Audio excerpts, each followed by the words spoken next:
Hola, soy Romano Ponce Díaz, doctor en Arte y Cultura por parte de la Universidad de Guadalajara, y a continuación abordaré brevemente la labor de restauración y preservación de videojuegos arcade realizada por Artemio Urbina en México. Durante el último cuarto del siglo XX, los videojuegos arcade formaron parte del paisaje, la cultura y economía popular de México. Incluso en los asentamientos más remotos, rurales y marginados del país, se podían acceder a gabinetes de arcade. A pesar de haber sido un medio expresivo sumamente influyente en el cotidiano popular, no se ha podido conservar o preservar la mayoría de sus Printed Circuit Boards o PCBs. La degradación progresiva del hardware hace cada día más difícil el acceso a piezas íntegras. La celeridad del cambio del mundo digital nos ha mostrado procesos culturales de formación, construcción y desaparición de patrimonio cultural y de comunidades digitales, la mayoría de ellas desvaneciéndose en el anonimato, sin dejar rastro de las experiencias interpersonales que sus espacios permitieron construir y que, ya sea por el pensamiento tecnófobo, desconocimiento o desinterés, no se han llegado a explorar.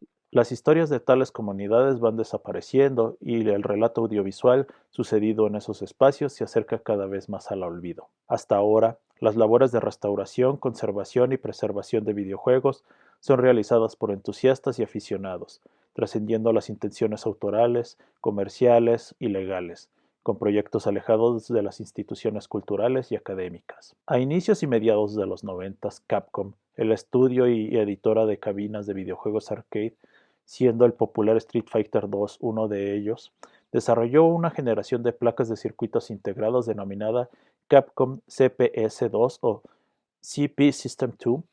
Tales PCB contaban con un sistema antipiratería que durante años fue el mayor adversario de la preservación de esos videojuegos. El videojuego, para poder ejecutarse, requería de una pequeña clave encriptada y alojada en un segmento de memoria RAM. Cada vez que se prendía la cabina, el sistema comprobaba que la clave estuviera en la memoria RAM y se ejecutaba. El sistema antipiratería consistía en volver dependiente a tal memoria RAM de la corriente de una batería de litio de 3.6 voltios. De tal forma, si perdía esa carga eléctrica, la memoria RAM se borraba y con ella las claves de acceso. Así que, si esa batería se removía o dañaba, la PCB se volvía inservible. El sistema tenía como propósito evitar la ingeniería inversa de las placas PCB. El término coloquial utilizado era "la placa se suicidó" o CPS suicidas.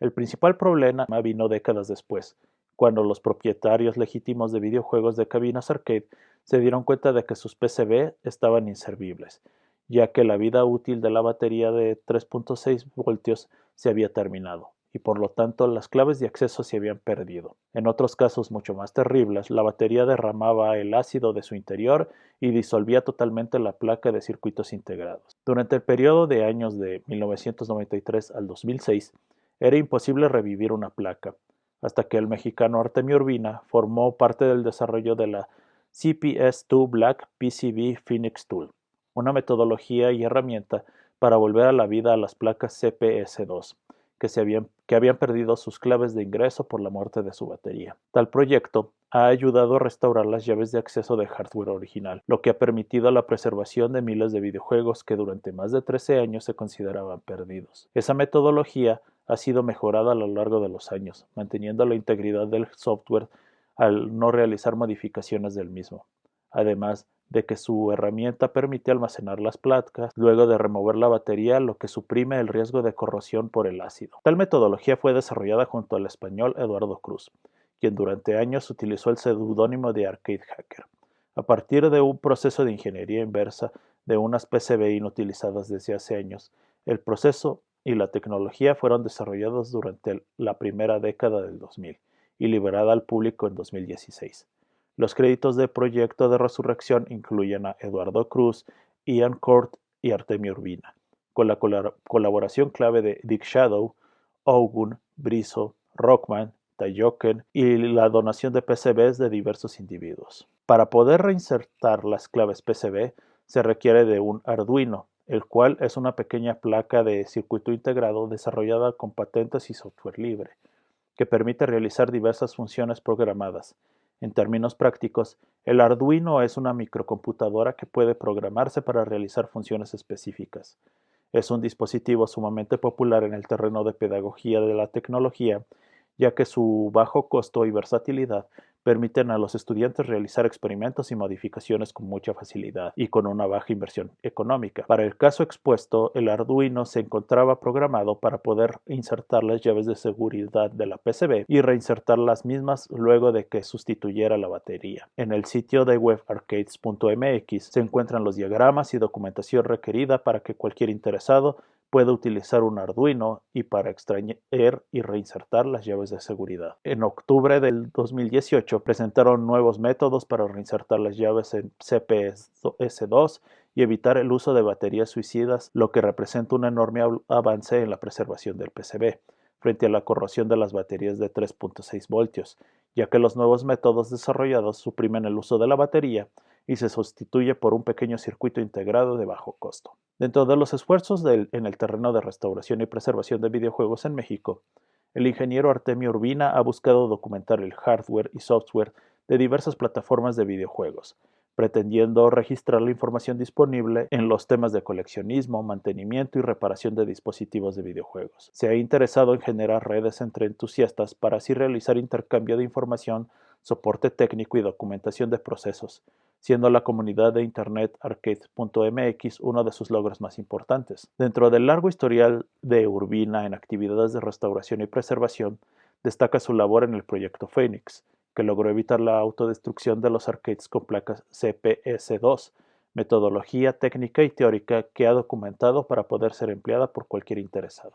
Urbina señala que, desde los inicios de su labor, la única fuente confiable se encuentra en las comunidades de Internet, y todas esas comunidades que se dedican a documentar a los videojuegos son de aficionados, poniendo como ejemplo a MAME, la cual es la mayor fuente de documentación de archivos ROM que funge como puente entre coleccionistas, documentadores y usuarios. En los casos en que los coleccionistas se enfrentan a una pieza que deja de funcionar y buscan repararle o reconstruirle, forzosamente deben recurrir a algún tipo de documentación, y la única documentación existente es la hecha por los entusiastas o por individuos que por medio de actos casi heroicos se encargan de realizar la documentación y preservación de piezas. Apunta que el problema se incrementa debido a que no existe un esfuerzo institucional por tratar de recuperar y preservar a los videojuegos. Por insignificante que parezca, rescatar piezas individuales en el presente es la posibilidad de evaluar su importancia en el futuro. Cierro cita. Es por ello que resalta la importancia de preservar las piezas físicas como sea posible, aunque implique realizar modificaciones a su arquitectura, pero que la misma no altere la ejecución del videojuego, señalando que, en su experiencia, la mejor forma de preservación de una obra es el exhibirla con frecuencia, porque es la única forma de mantenerlas vigentes en el imaginario popular. Y si se mantiene el interés por esos videojuegos, las presentes y futuras generaciones buscarán preservarles, sosteniendo que mientras tengamos los objetos físicos preservados y se perfeccionan tácticas como la emulación y la simulación a nivel circuito, podremos aspirar a reproducciones más fieles sin alteraciones a causa de la adaptación. Por esto, se busca resaltar la importancia de la preservación del objeto físico, como sea posible, lo que le rodea y de la documentación detallada para su futuro estudio sin limitar éste a su parte lúdica o técnica. Podríamos afirmar, con cierto cinismo, desde la producción de bienes culturales del capitalismo, que los videojuegos son un simple producto manufacturado para poder venderse en el mercado, que el interés de generar relatos, elementos visuales atractivos y acontecimientos visuales memorables responde a una estrategia de marketing que tiene como intención generar una vinculación efectiva y afectiva con el producto, con la finalidad de poder vender más productos de la misma naturaleza y otras mercancías periféricas. Pero, factiblemente, es uno de los grandes puntos de la existencia el hecho de que estamos rodeados de objetos, imágenes, productos y acontecimientos visuales que no tienen ningún significado, una misma carencia de significado y propósito que señalan los nihilistas en el mismo hecho de existir.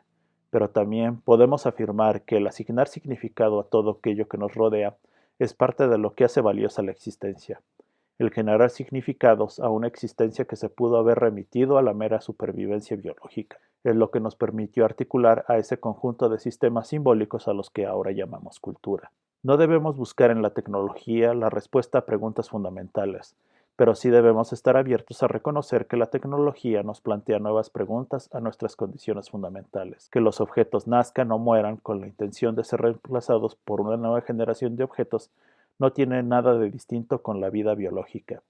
Y desde una perspectiva de supervivencia, las criaturas no son más que un vehículo de procreación con miras de generar la siguiente serie de criaturas biológicas.